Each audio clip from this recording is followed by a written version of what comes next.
नमस्कार दर्शकों। आप ये तो जानते ही होंगे कि हनुमान जी एक बाल ब्रह्मचारी थे, परंतु क्या आप जानते हैं कि हनुमान जी का एक पुत्र भी था जिसका नाम था मकरध्वज। तो आइए जानते हैं कि कैसे हुई थी मकरध्वज की उत्पत्ति और क्या हुआ था जब मकरध्वज मिले थे राम भक्त हनुमान से। नमस्कार दर्शकों, मेरा नाम है समीर सोनी और मैं स्वागत करता हूँ आपका अपने यूट्यूब चैनल पौराणिक कथाओं में। वाल्मीकि रामायण के अनुसार लंका जलाते समय आग की तपिश के कारण हनुमान जी को बहुत पसीना आ रहा था। इसलिए लंका दहन के बाद जब उन्होंने अपनी पूंछ में लगी आग को बुझाने के लिए समुद्र में छलांग लगाई तो उनके शरीर से पसीने की एक बड़ी सी बूंद समुद्र में गिर गई।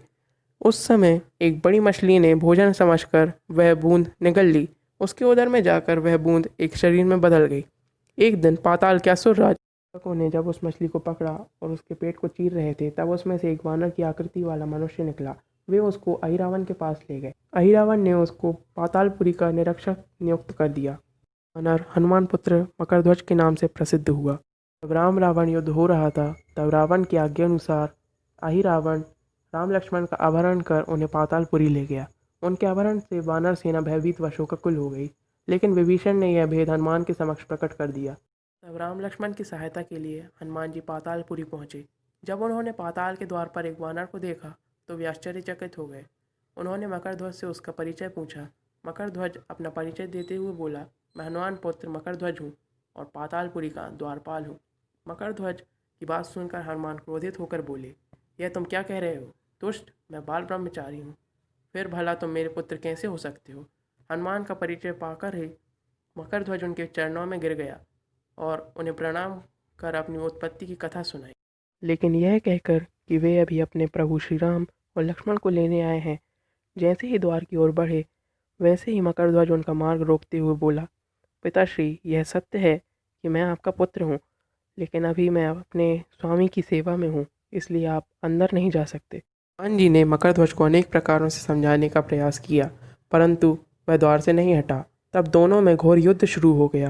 देखते ही देखते हनुमान जी उसे अपनी पूंछ में बांधकर पाताल लोक में प्रवेश कर गए। हनुमान सीधे देवी मंदिर में पहुंचे, जहां अहिरावण राम लक्ष्मण की बलि देने वाला था। हनुमान जी को देखकर चामुंडा देवी पाताल लोक से प्रस्थान कर गईं। तब हनुमान जी देवी रूप धारण करके वहां स्थापित हो गए। कुछ देर बाद अहिरावण वहां आया और पूजा अर्चना करके जैसे ही उसने राम लक्ष्मण की बलि देने के लिए तलवार उठाई, वैसे ही भयंकर गर्जन करते हुए हनुमान जी प्रकट हो गए। पहले पंचमुखी रूप धरकर उसकी शक्ति को क्षीण किया और उसके बाद उसी तलवार से उसका वध कर दिया। उन्होंने राम लक्ष्मण को बंधन मुक्त किया। तब श्री राम ने पूछा, हनुमान, तुम्हारी पूंछ में ये कौन बंधा है? बिल्कुल तुम्हारे समान ही लग रहा है, इसे खोल दो। हनुमान ने मकरध्वज का परिचय देकर उसे बंधन मुक्त कर दिया। मकरध्वज ने श्री राम के समक्ष सर झुका लिया।